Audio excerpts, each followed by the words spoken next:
welcome to the CRE Arena, everybody. Today we have Mr. Logan Freeman. Logan is incredibly talented entrepreneur, broker, investor, developer, man of many talents, and excited to have him on. So, Logan, welcome to the show, man. Augie, I'm excited, energized, just ready to bring some value today. So thank you for having me on, my friend. Yeah, absolutely, man. It's a blessing. So, like I said, you're a man of many talents. And before we get into all those talents and kind of where you're at today and what you have going on, kind of take us back to the grassroots. Kind of, how did you come up? Where did it all start? Maybe family upbringing, and really like how. Yeah, man. So my dad was a full Native American in a one-bedroom house on a tobacco farm with 13 brothers and sisters in North Carolina. So that's my Jeez. roots. I mean, Yeah, Augie, think yeah. about my last name, man. Free man. Okay, so I don't want to say that I come from a lineage of slaves or anything like that, but at some time their last name was, hey, we need a creative last name and let's do a free man because we're free again. Wow. And so That's crazy. this whole idea of my kind of holding company, which being Live Free Investments, was just that. How do we help people break through and break free and live free, right? That was what has always excited me. And so I grew up in Jefferson City, Missouri, which is the capital of Missouri. Great little town.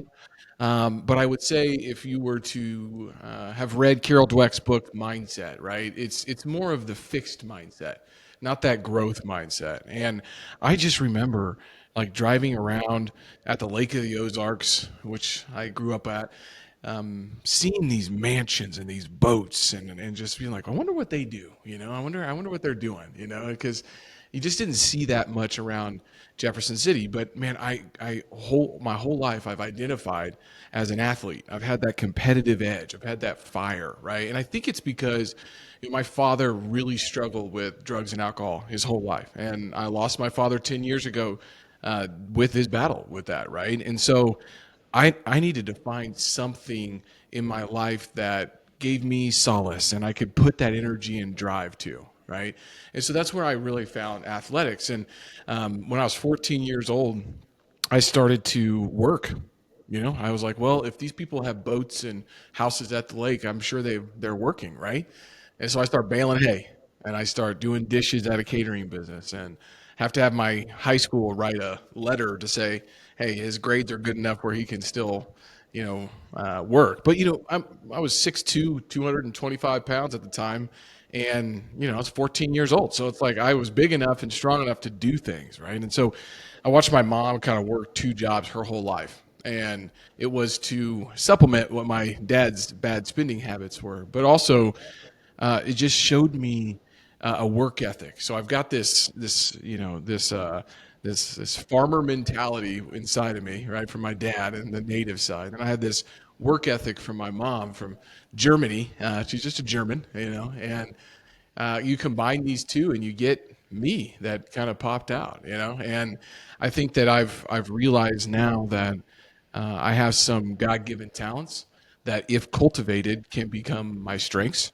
And I've leaned into those, and I haven't shied away from them. And I've been called weird, and I've been called unique, and like that guy's different, and I'm okay with that, because I know what that brings on the other side, I mean, so going through college, right? I get a college scholarship to play football, and I was going to go play D1 at Mizzou.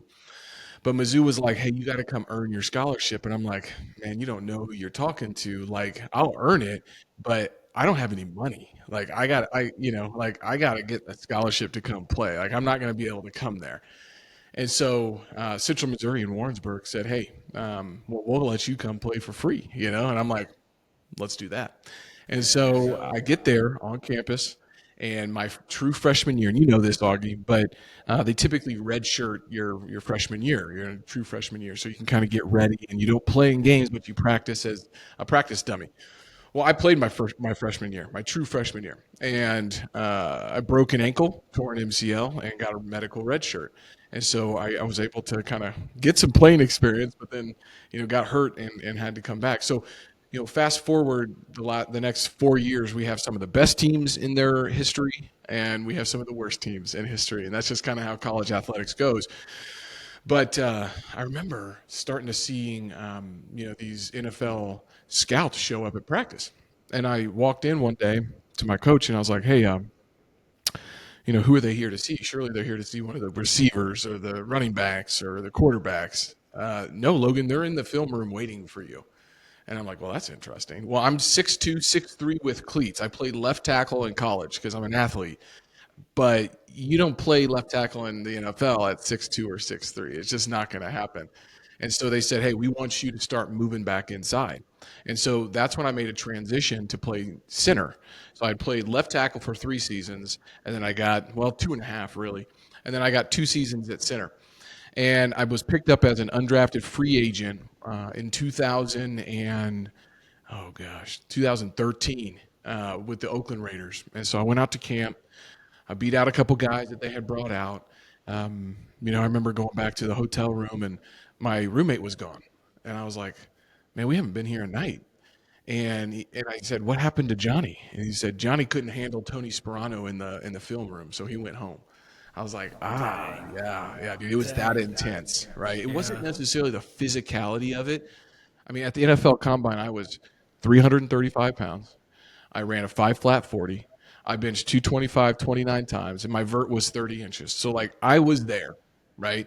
But it was the speed of the game and being able to make the calls and know what you needed to do before you were thinking about it. And I was thinking about it because I came from Division II football, and I hadn't seen these All-American D tackles in front of me before, right? And so I ended up getting cut. And the 49ers called, and then it was like 3 weeks, and they were like, hey, our center just went down. We want to fly you out to camp. And, this would have been during Hard Knocks, right? And they said, hey, we want to bring you out and hopefully make the team. I was like, look, I'm done. Like my passion is not in this anymore. They go, well, what do you weigh?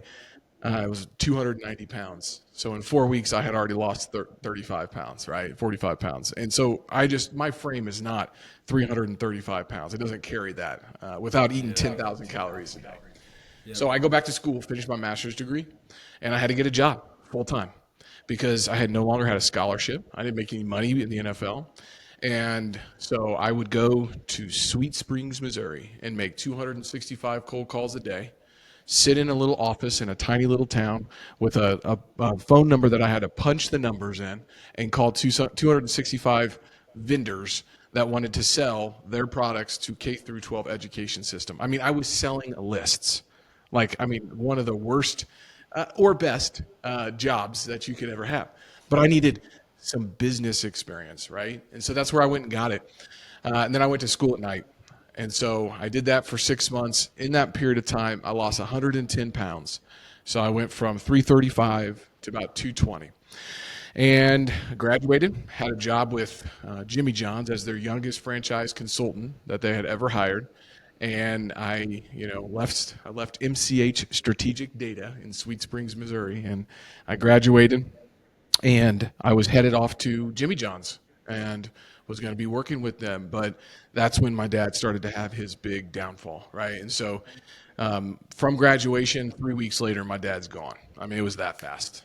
So you can imagine this athlete who's no longer in the NFL, no longer an athlete, lost 110 pounds, and just lost my dad, right? And so I'm just sitting there at this crossroads trying to figure out how to manage that, right? And I had some great mentors. I leaned into my faith at that point. They helped me lean into my faith and made some good decisions, and started to read books and really start to understand that my education started now, not during my master's program. Fast forward a couple years, man, I worked at Jimmy John's. I worked at another sales job. I worked in a startup community. But about 7 or 8 years ago is when I was fired from my last W-2 job. We had no kids at the time. I got 3 littles now, but no kids at the time. And so I just went full throttle into real estate, and I started a sales consulting company. And so I grabbed Inc.'s fastest 5,000 growing companies. I called the first 2,500 of them, And I landed 3 full-time clients, making cold calls for them, setting up CRM systems, flying to their conferences, pitching their products. I mean, whatever they needed, I did. I was just a gun for hire, right? And so I did that, but I was also selling 12 homes a month for a real estate fund. So I was going out and acquiring 12 houses. We were buying them, renovating them, renting them out, and then we repeated that whole process, right? Well, I did that 265 times. Okay, so some success on the real estate side. I stopped the consulting thing and I started to focus on commercial and multifamily. And so I started to acquire some properties myself, as well as moving my brokerage over to commercial and multifamily. And that's where I really started to thrive and did a lot of brokerage, bought some deals myself. And this is pre-COVID.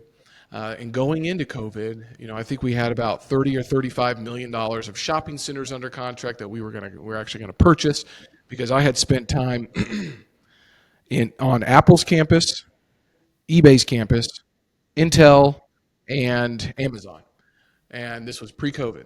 I was actually in LA the day that Kobe's chopper went down on a mountain 3 miles away from him. And I'm looking at a piece of art on my wall that I had commissioned because I'm a huge Kobe fan. So I'm out there pitching, hey, we live in the Midwest. These are the deal states. You guys are in the money states. Let's create partnerships. And so we did.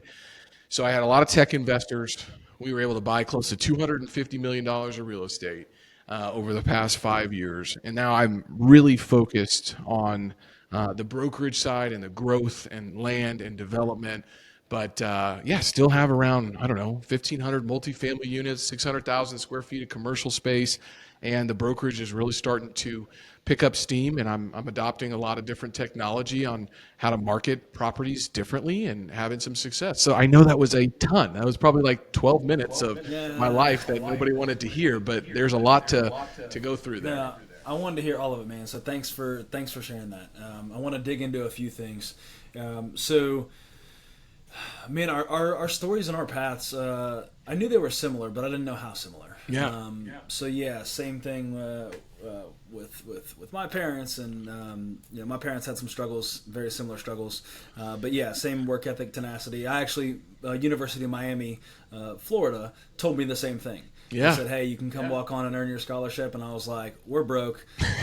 That's not going to work. So, yeah, NAI school, D2. We put a lot of D2 schools. They said, hey, we'll give you a scholarship. And that was a huge blessing to go there and play. But, yeah, there's a lot of overlap. So, and I want to talk more about that competitive edge and really what sports plays into the success now, but a little bit of the components to break down, which I think will be relevant for some other people.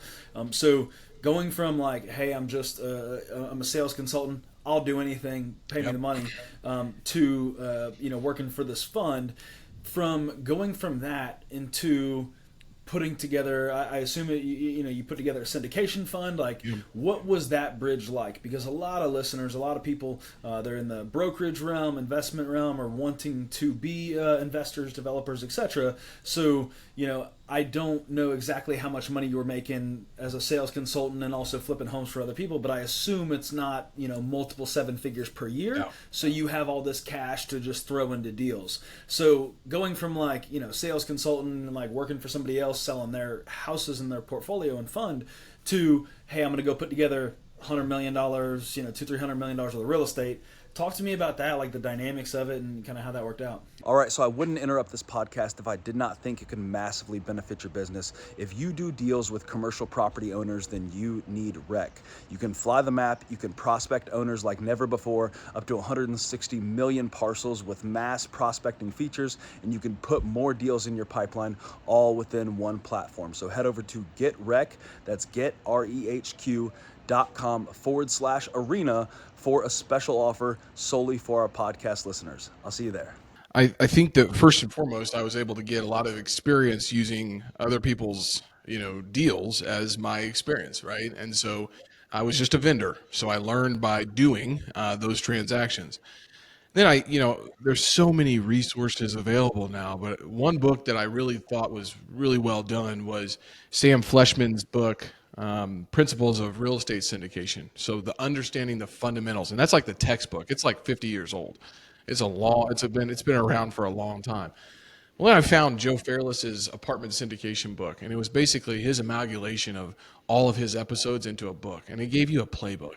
And I was like, okay, well, this is what I'm going to do. And so I started sourcing deals in Kansas City.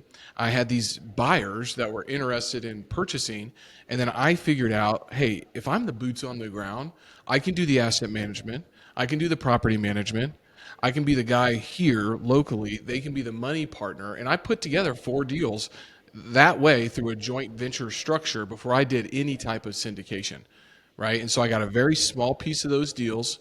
I brokered them, and then I was actively managing them, so I had to learn leases and leasing up buildings, and hey, tenant calls and the snow is blocking the driveway, and so I'm in my truck at 6 a.m. driving there with my shovel. I just did that not too long ago, actually, because the city piles up all this snow right in front of our bagel shop, right? So like, I think I got in there, I read some books, and then I figured out, okay, here's some value that I can bring, right? But you can only do so many of those.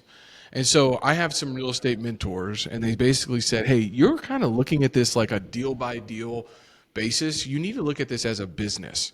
And so that's when I really started to focus on 2 things. The first being the Strength Finders assessment. These are your talents that, if cultivated, can become your strengths. And I then overlaid those talents and strengths, and I broke down real estate components of the real estate deal. Right, so you've got to find the deal, you got to fund the deal, you got to do the due diligence, so you got to lease it up, then you got to manage it, then you got to do the accounting.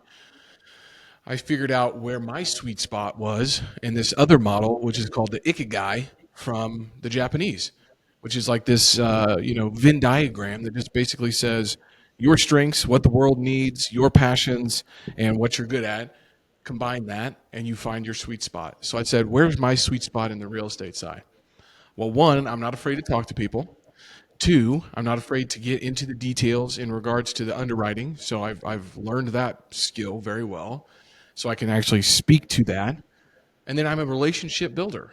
And so what I don't love to do is necessarily manage a roof being put on, or a tenant build out, or the landscaping, or the lawn, right? Like, I want that stuff to be on somebody else's project management playbook, right? So that led me to finding some business partners and finding some resources that I could kind of put around me to say, okay, if I can stay in my sweet spot more, I can create more opportunities that we can then actually go execute on. And what entrepreneurs get stuck at a lot of times, I think, is that they try to do everything. And I think at some point you have to know how to do everything, but then you have to be able to delegate. And there's 3 levels of delegation: directive, objective, and leadership. And I'm trying to get all of my team members to the point where I can just be on the leadership side. Now, there are some roles that you have to be directive or objective, but most of the people that report to you, you need to just be able to lead. And a prime example of this is, okay, Augie, if you have a task, hey, I need lunch today, right? No, I'll give you a better one, because it's my wife's birthday, or 2 days ago. Okay, so I wanted to get her some flowers, right? And so I sent a message to my brokerage coordinator and said, I need flowers at 4:15 to pick up. Okay, that is objective, right? I don't need to tell her where to go get them from, how much I need to spend, what color the flowers need to be. Directive would be, call this place, get this type of flowers, pick up at this time, and this is the arrangement I want. Leadership is like, hey, I need flowers by 4 p.m., right? So those are the 3 levels. And so I'm trying to work with my team to figure out how I get everybody on the leadership side. That way I'm not using my energy and my mental juice on all these directive and objective tasks that you get tired on. Because, like, look, everybody has this, like, a certain level of emotional capacity that they can work through every single day to make good decisions. And so in the mornings, I'm really, really cognizant of, like, this is when I'm doing my gold work. And in the after, so that's for me. I'm not directed by my email. I'm not directed by my phone. I'm not directed by anybody else. It's, what am I trying to accomplish? Then 2 o'clock hits. Now I'm responding to everything. So that's other people's time, right? So I think that's, if I could summarize it, it would be you need to know yourself through strength finders, through principles you, through the culture assessment, understand what you're made up of, then try to surround yourself with people that can supplement that, or find your own niche where you can just do this one thing really well. And then if you become a leader, then you need to figure out how to delegate efficiently, which I'm still trying to figure out, by the way. 100%. Yep. No, I'm learning every single day, and that's a good tool to use: directive, objective, and leadership.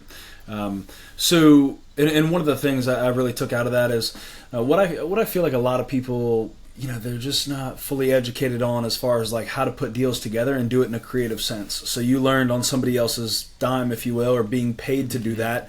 And same thing for me is like I was a research analyst. Pretty much I did BOVs all day long for 2 years, and I knew every property in my market. So I learned. I was being paid a hefty $12 an hour to do so with 2 kids, but I knew that like my God-given abilities were to go sell. So I had that opportunity. I learned the business. I watched the best of the best do it, and then I went and seized the opportunity. That was on the brokerage front, and yours was more on the investment front. But yeah, getting into the deals, and it's just like, don't know how much that small sliver of equity is worth today, but what you've learned by gaining that small sliver of equity has produced so much more in other businesses, the syndication, all of those things, versus just like, hey, I'm going to get a tiny blip on these JV deals that I'm putting together up front. So that I love that, man. You mentioned it, and I wanted to dig in on it. So with everything that you're doing now, delegation is obviously a key point here, but you have quite a few things going on. So what does a day in the life look like? I've seen pictures, I don't know what you call it, of the Iron Paradise, the man cave that is your gym, but do you call that place something special? Hey, but what does a morning look like? What does a day look like in your life? Not only professionally, but I would say for your own person as well. So how do you prepare for a day? And then also, how do you manage a day so well with having so many different items going on? Great question. And it all starts in the morning at 5 a.m. for me. I've been a 4 to 5 a.m.er for as long as I can remember, because it was always got to get up, got to work out, build the muscle so I can be good on the football field, right? And so I've been an early riser my whole life. And now with 3 kids, I don't really have a choice. If I want any time to myself before the day gets going, I got to get up at 5 a.m. It drives my wife insane. But on vacation, I'm up at 5 a.m. running the streets of Florida or, wherever we're at. Usually it's Florida. But bro, we live the same life, just so you know. Yeah. But keep going, dude. This is awesome. So I'll wake up at 5 a.m. And first and foremost is just gratitude. Hey, I'm not checking my phone. It's in the bathroom, so I'm not checking it. I'm up and I'm listening to something about the Gospels. So I'm trying to understand, what does God want me to hear and listen to him today. All right, so that's first and foremost. That's probably about 25 or 30 minutes. I get the wife's coffee going at that point, set it, because I don't drink coffee, but I set it for 6:30. So pick her up, go take her coffee. After the gospel reflection, man, I'm huge on incantations. This is a Tony Robbins thing, but recently I have been doing a new methodology from John Mitchell, The Missing Secret.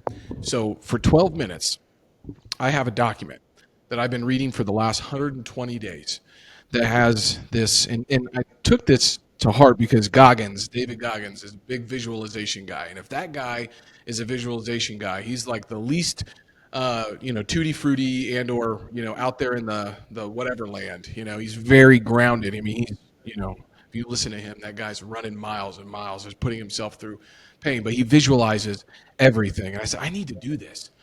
And so I found this methodology through John Mitchell, where I listened to this document that I have written every line about the vision of my life in every area of my life, right? And so that takes 12 minutes. So I'm doing that, and I'm hearing that in my mind. And it's a little bit of Dr. Joe Dispenza, a little bit of manifestation, a little bit of everything, but it's a really cool process. So I do that, and then I'm headed in the gym, right? And Real that's quick, so you wrote this based on a framework, and then you listen to it. that's right. That's right. And then are you speaking it, or is this like Siri, or how's You're this? supposed to read it out loud. I don't. Um, and the book, if you buy the book, he will give you a chat GPT that asks you 75 questions. It sends you the template. Then you need to go in and make some updates to it. Yeah. So it's not you just writing every single thing down. You answer the questions, you get an output, and then you make some tweaks to it. Yeah. Then your framework is supposed to be you read it out loud. I just like listening to it. And so I have Microsoft Edge on my phone for one reason, because any document I can put a link in and I can go to it, and it's got this AI voice thing where I can just listen to any document. And so I just do that for the 12 minutes every single day. Okay? 120 days, dude. That's awesome. Yep. Yep. And so next is going to the dungeon. You asked about the name of The dungeon. it's That's the pretty. dungeon. That's pretty tough. You walk I in, love that. you see the sauna, you got the treadmill, you got the kettlebells, you got the rower, you got the assault bike, you got the weights, and it's just getting after that. But all in the dungeon is David Goggins, Admiral William McRaven, lots of Jesus. We got a lot of pictures of the vision board right in front of me, Tim Grover right in front of me, Kobe. I mean, it's just who I want to embody on a daily basis. So when I walk in there, I show up and I just start getting this aura about me, right? And then it's just going to work for about 45 to 60 minutes, whether that be lifting weights, running incline sprints, doing a rower, the Concept 2 WOD for the day, trying to be a top 10 Concept 2 rower, whatever it is, you know. Now that's nicer outside, I've moved some of my equipment to the garage, and I'll work out outside as the sun comes up because I love hitting the sunrise and seeing that happen. So after the workout, man, it's go get cleaned up, get the kids to school, and then I'm directly at church every single day. So I start my day either in the chapel at Adoration, because I'm a Catholic guy, or I go to church. So this morning I was at church. And in that process, on this remarkable tablet right here, I rewrite the gospel reflection that I heard for the day, and then I put out, I review my day from the previous day.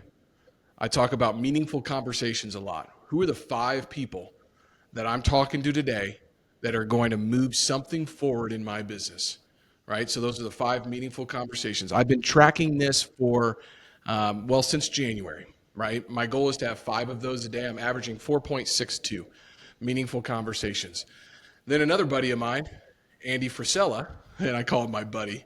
I've never met Andy Frisella, by the way.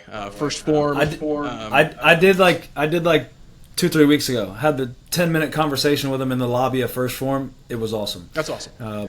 So he created 75 Hard, but also what this mentality is, or this process called the power list. I don't have a to-do list. I have a power list. What are the 5 things that I need to get done today that if I get them done, make everything else easier or unnecessary?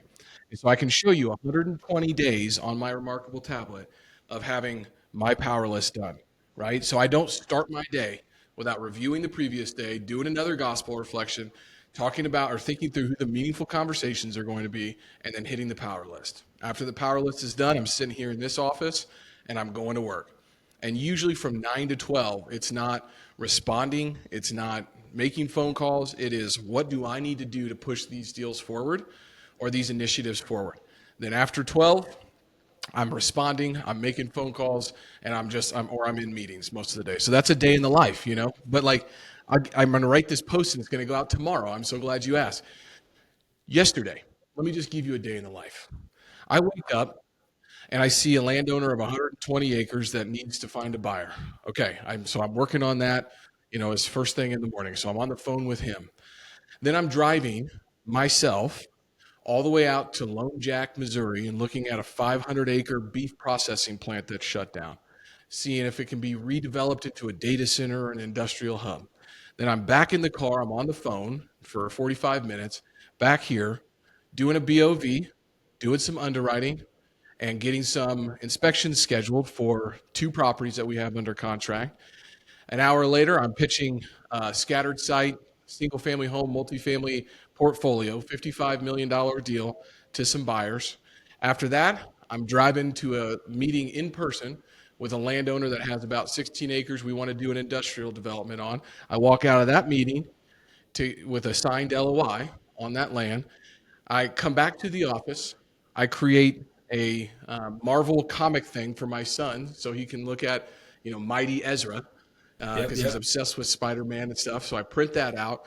My daughter has written a song, so I put it into Gamma and create a song for her, some more verses. I print that out to take that, and then I'm in the car picking up those flowers that I talked to you about, and then I'm at home, and then I'm going to t-ball practice. So that's a day in the life, man. I mean, that's why I'm so focused on trying to control those mornings, because as you can see, I did like 9 different things yesterday that were all over the place, and I was extremely productive, and it was a very successful day.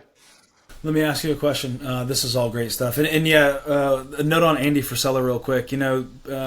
Great entrepreneur, awesome businessman, fellow, guy from Missouri. So, and I grew up on the east side of St. Louis, on the Illinois side. So, like, always a lot of respect for the First Form brand and the Frisellas and what they're doing. And I went to an event and heard Sal speak, and then I met Andy in the lobby just on a whim. And one of the things I've heard people say is like, hey, never meet your heroes, sort of thing. You've heard that. And I've seen Andy Frisella and the First Form brand and this, the podcast and the 75 Hard and all these things. And I got a chance to sit there and talk to him, like I said, for probably 10 minutes. And that term, like, never meet your heroes, most of the time because, like, they're jerks and you have a false image in their head. Andy was sitting down and I walked up to him. And then I, asked if his head was down. I said, Andy, right? And then, like, he stood up, shook my hand, and then was immediately interested, very interested in who I was, what I was doing, what is Rec about, what's our software do, how does it help people, what am I? He was just so intentional, and just like I said, stood up, gave me the time of day, and was incredibly interested in who I was and what I was doing. So this term, like, never meet your hero sort of thing, like, they'll kind of let you down. Andy Frisella was not that. So, you see this incredible man, entrepreneur, etc., business figure. I got the chance to meet him in real life and just on a whim have a conversation, and it was just like, you're a solid dude. Yeah.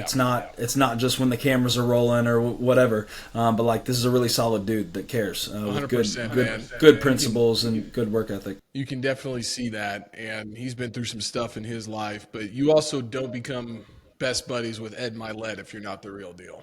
Like, Ed Milet can talk to anybody. He's coached presidents. Like you're not gonna get his time unless you're the real deal. So I'm a true believer for sure. Now, I will say, some of his most recent podcasts, like I love his older podcast, which is just him riffing about entrepreneurship. I don't get into the news as much, but like, you get to that point of where Andy's at in his career, that's the stuff that matters to you, right? And so, what I love about him, even if I don't necessarily agree with every perspective or point of view, is he's willing to put his voice out there. Like, he's unfiltered. And that's what I respect, 100%. So anyways, I'll just leave it. No, it's a great perspective to have, and a lot of respect for that man and just anybody like that that's willing to do that. So one thing I want to talk about real quick is you have a lot going on. There's no questioning that.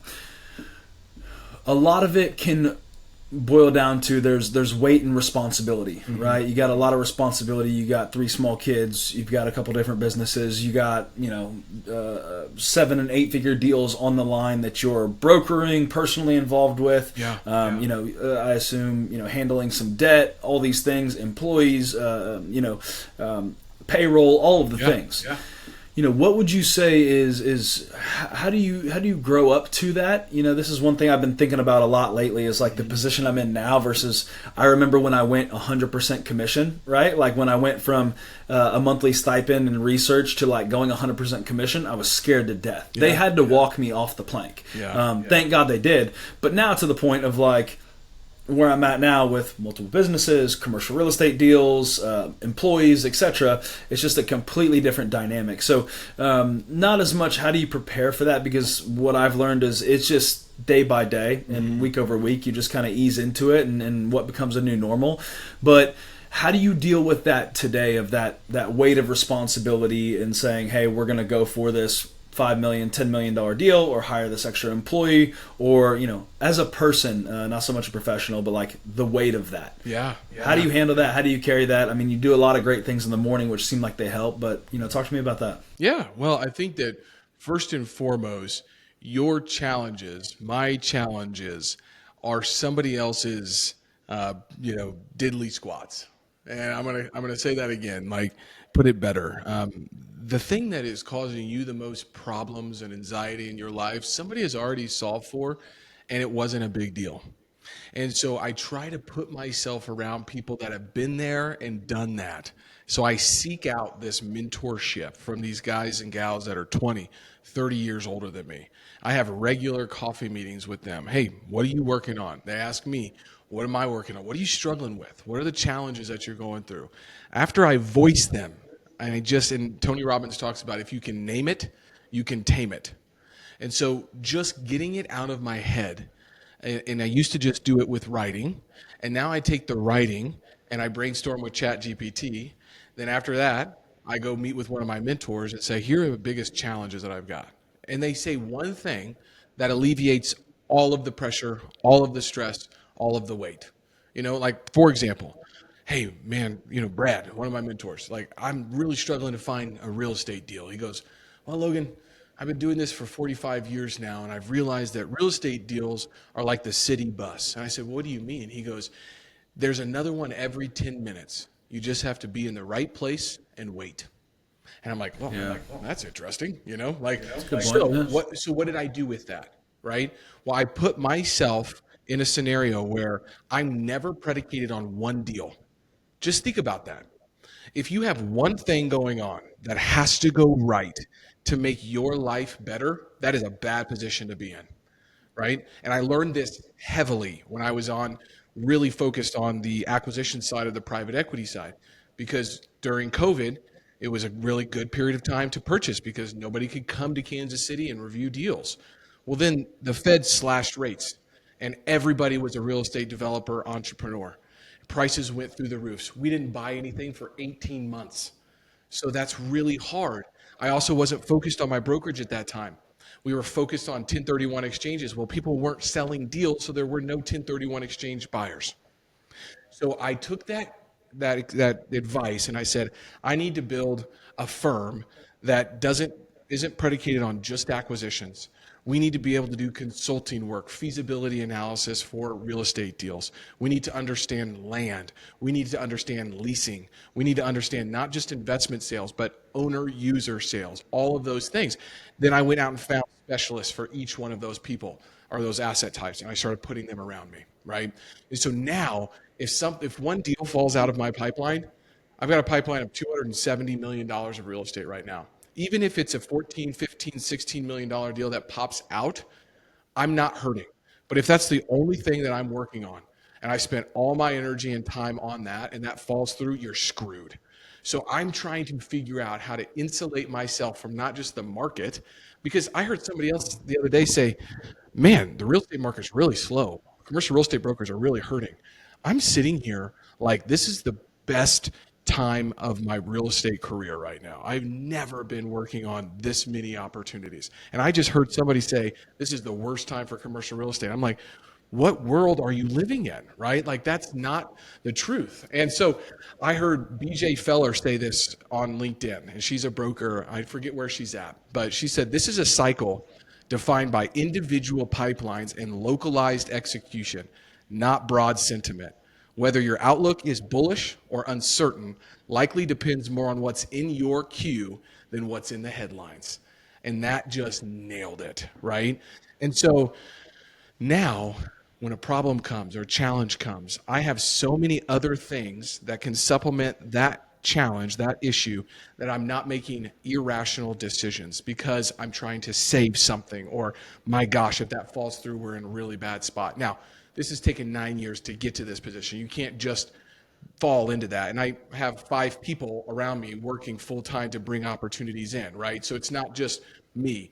But I think the best advice I got was, hey, if you aren't focused on one thing and you have multiple streams of income, you're insulated from a market downturn and you're adding value through different ways and not just having to be an investment sales broker, you're going to be in a much better position.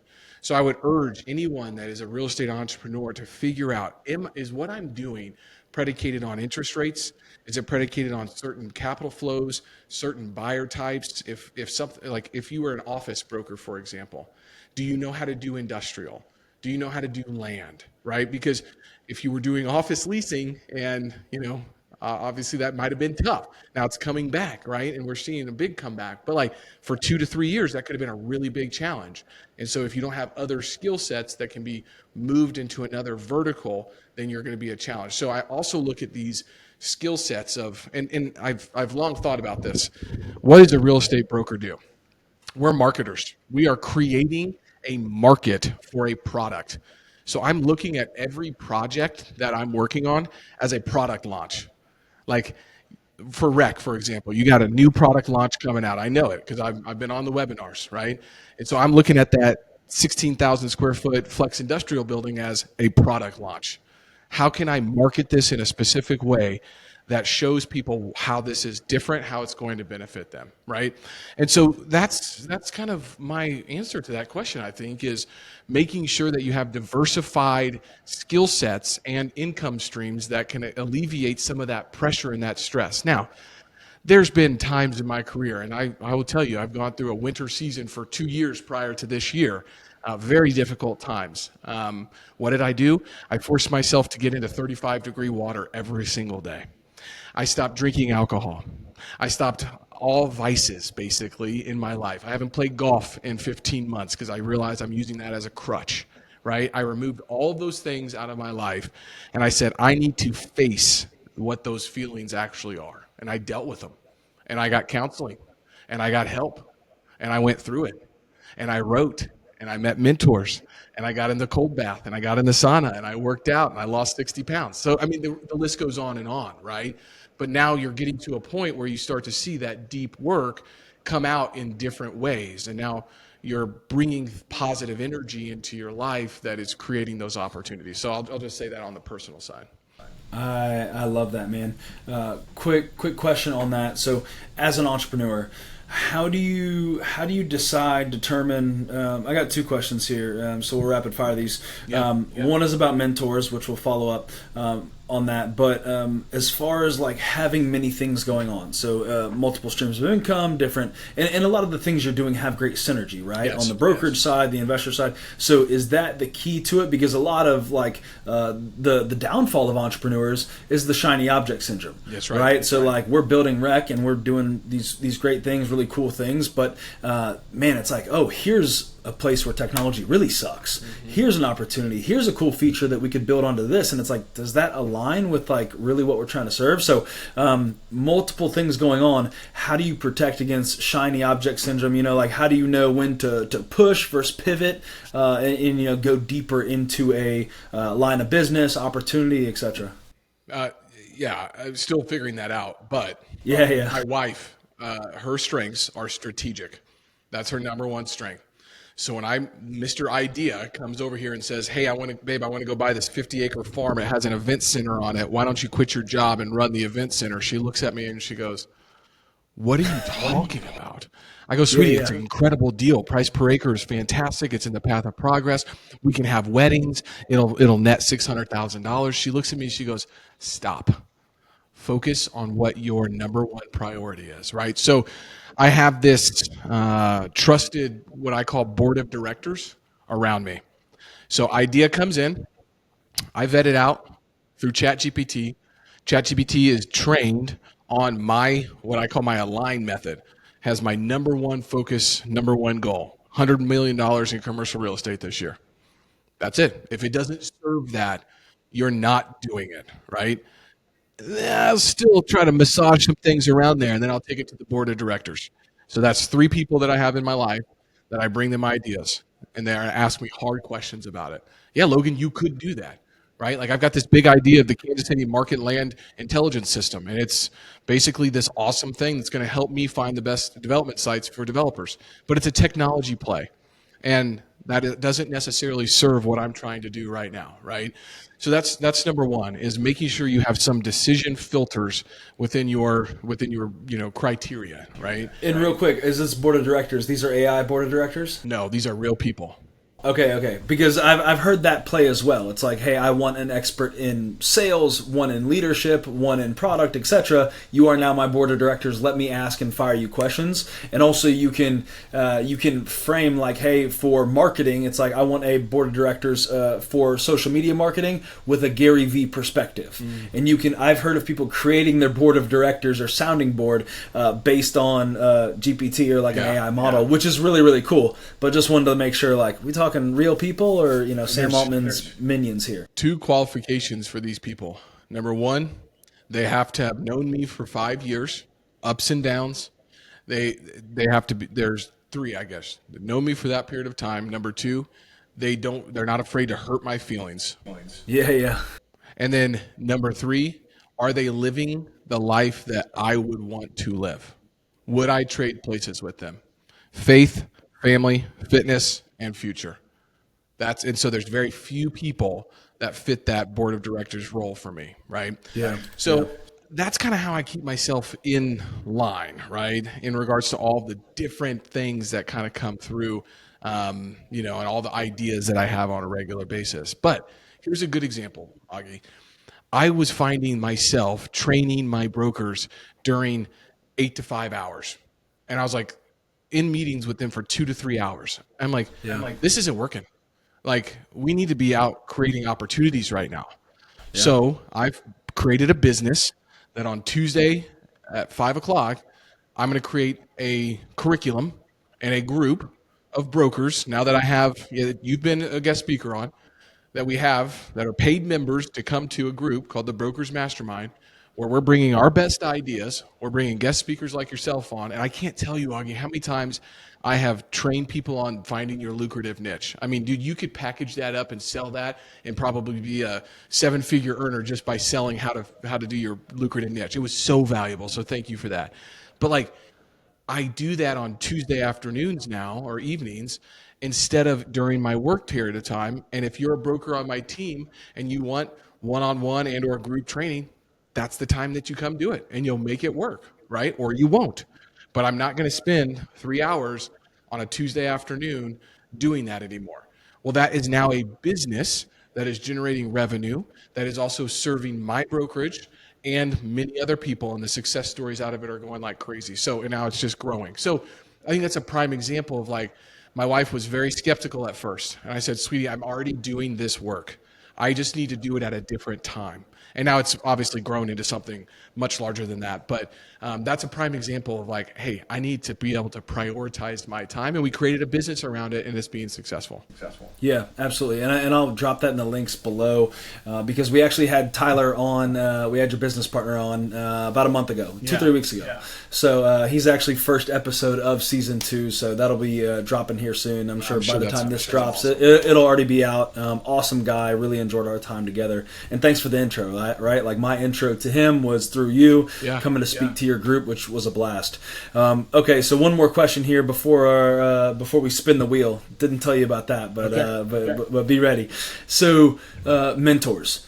Yeah. These people that have met these qualifications of you, and you would live their life. How do you seek them? How do you, I don't say entice them, but I know, like, from a tech standpoint, we have an advisory board, and we have a product advisory group where they're users of the platform, and also people that have skill sets in certain areas that strengthen my weaknesses, right? Yeah. And connections, that could be product or sales or relationships, whatever it may be. But usually that's a paid advisory role from a tech standpoint. How do you find mentors, and I'll say, how do you compensate them? But, like, why, other than, like, you're a great dude and it seems like you're on your way to the moon, and, like, I'd love to help Logan, but how do you find them, and then how do you entice them or compensate them to meet with you and pour into your life? Yeah. Well, I may have a little bit of an unorthodox answer to this, but I truly believe that, like, when I was writing down from Darren Hardy's book, I think it was The Compound Effect, he said, when I was trying to find the wife that I wanted to spend my life with, I wrote down all of the qualifications that I thought that she would be, right? And then here was the thing that Jim Rohn told him. He said, that's great, but what type of man do you need to become to attract that woman into your life? So first step, write down all of the qualities of a mentor that you would want, and then ask yourself and go to work on, are you the type of person that can attract that person into your life? Because if you're not, they're not going to stick around because they value their time more than anything. Number two, I would say, I believe God brings people into your life if you're ready and looking for it. I've never really saw somebody and said, I want that person to be my mentor. That's never how it's gone. And it's never been that way. It's always been I was introduced or I met someone and then I figured out something that they were working on or they could use some help on, and then I just went and did it. I didn't ask questions. I just did something for them, and I never asked for anything in return other than, hey, would you meet with me and talk about what we created together or what I created for you? And then if that feels natural, and my spiritual director is the same exact way, if that feels natural and we're both getting benefit of it, then it will continue. But there's mentors that were in my life for a period of time that were incredible. You know, during college, I had an apprentice. I was an apprentice under a master craftsman pouring concrete and building walls and a carpenter. He was a mentor in my life for a period of time that I don't talk to anymore. And I'm okay with that. He's okay with that. But it was an awesome relationship while we had it, right? And so I think that it's a natural progression of, are we still getting benefit of this? And if not, let's just touch base quarterly and see how each other's doing. But if it's really beneficial, then I have people I'm meeting and talking to on a weekly basis, right? And so I think that's kind of my approach to that. Maybe a little unorthodox, but it's worked, and I have 5 to 7 that I can call on at any time. Yeah. No, and here's the kicker, though, is you have to ask. Yeah. That's the one thing, and I've found that a lot of people are afraid to ask. That's right. Which you know, if you're doing cool things, if you're getting after it, if you're a good person, and you're going for it, then like people will want to help you. They will want to be around you because it gives them energy as well. That's right. And there's not, and not everybody is going for it, right? Not everybody's getting after it. Not everybody's got that real strong moral compass and would be a good mentee-mentor relationship. So that's one thing I figured out. Really well said, Augie. And the energy that I'm going to bring to any conversation is different than what you're going to see on a regular basis. And so, and that doesn't necessarily just come naturally for me. I try to bring that energy, right? Brendan Burchard wrote a great book called High Performance Habits. I did his journal for 5 years straight, every single day. And in that, he says, bring the intention, release the tension.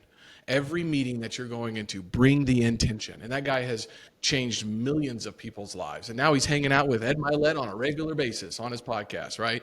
Yeah. And so that's number one. But number two, I would also say is like my physicality brings energy. When I walk into a room, I'm 6'2", I'm 235 pounds, 10% body fat. I look different.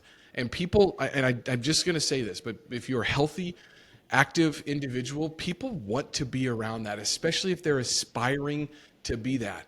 That is something that we can somewhat control, right? And I've been 335 pounds. I have, and I've been there, and I've done that. I lost the weight. Then I got back up to 290 pounds. So I think I'm credible to talk about this. I've been overweight, I've been large and in charge for a reason and not for a reason. And I will say, if you take care of yourself and you have this physicality and this good energy around you, that will attract people to you. It's just the truth. And I don't say that in any type of like superficial way, but I'm obsessed with health optimization, and you will be surprised how many 50, 60-year-old men will reach out to me just to say, hey man, I'm trying to figure out what to eat. Do you think you could help me? I'm like, dude, this guy just exited his business for $37 million. He can call anybody, and he's calling me about what he should eat? Yes, I'll help you with that. That's happened 10 times. I kid you not. Right? That's so cool. So anyways, there's just random things like that I think that can help out too. Yeah, no, it totally makes sense, man. And like I said, we have so much in common, dude. I'm 6'2", 240 right now. I'm a few more pounds than you. I had a very good Memorial Day. Memorial holiday weekend. We tore it up at the beach. So good. But yeah, heaviest I ever was 316. Yes. Going into college, played at like 290, 300. But yeah, fellow trench boy. I also have another theory about that, about offensive linemen, and I'll just drop it real quick. And then I know we got a jam here, but with offensive linemen, oh man, there was a poem I read one time, and I haven't been able to find it, but it's all about the work that an offensive lineman puts in and the glory that he gets. Yeah. You know, it is the least glorious position in all of probably sports. Yeah.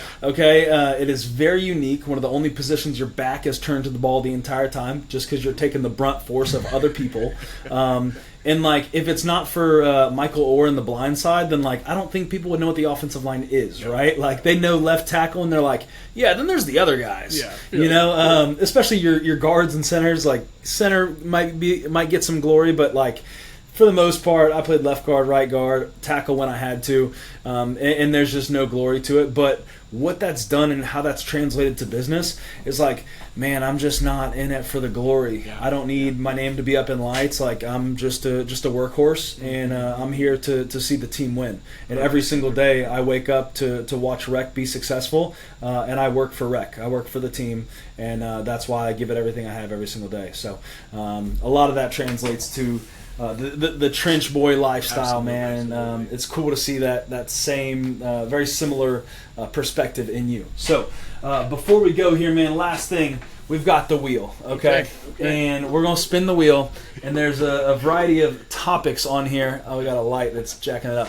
There's a variety of topics on here, which we want to riff on this topic for however long we got, 3, 4, 5 minutes or so. But I'm going to spin the wheel, and we'll talk about one of these topics completely random. And then the kicker is you get to replace the topic that's chosen. Okay. So we'll jam on this one. You'll replace the one that's chosen, but you know, we can do that afterwards via email. So here we go. What we got? We're on the border of biggest goal for 2025. I think you told us it's $100 million in real estate. Yep. So we're on the border of that, and then how do you relax? Yeah. Which this is one we haven't got yet. So you've got a lot going on. I know you said you've got a great morning routine, but pressure, kids, work, etc. And I know there's a lot of energy that brings to this, but how do you unwind, man? Yeah. What is your deal? Okay. So before I pull into the garage, and it used to be before I picked the kids up from school, but I don't have to do that anymore. So before I pull into the garage, 3 minutes. What went well? What didn't? How do I want to show up next? I have to close the chapter of the book of being Mr. Entrepreneur, Mr. Real Estate. My wife doesn't care about that. My kids don't care about that. How do I want to show up? I want to show up as a superhero husband and father right now, right? Okay, so Andrew Huberman talks about breathing techniques. So I go through those 3 questions, and then it's a 2-minute breathing technique. It's called the hyper something ventilation method. It's just 2 minutes, and I'm just releasing. I'm releasing everything from the day, okay? When I walk in, smile, positivity, no matter what went on.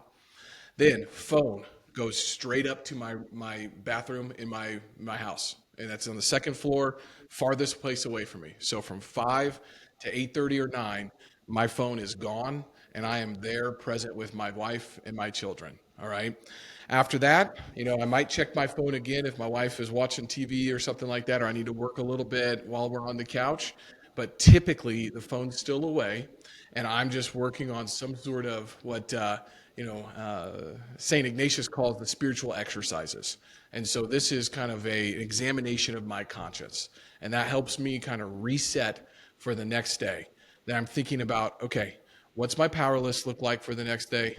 Let that go recharge. You'll hit it in the morning. That's it. There you go.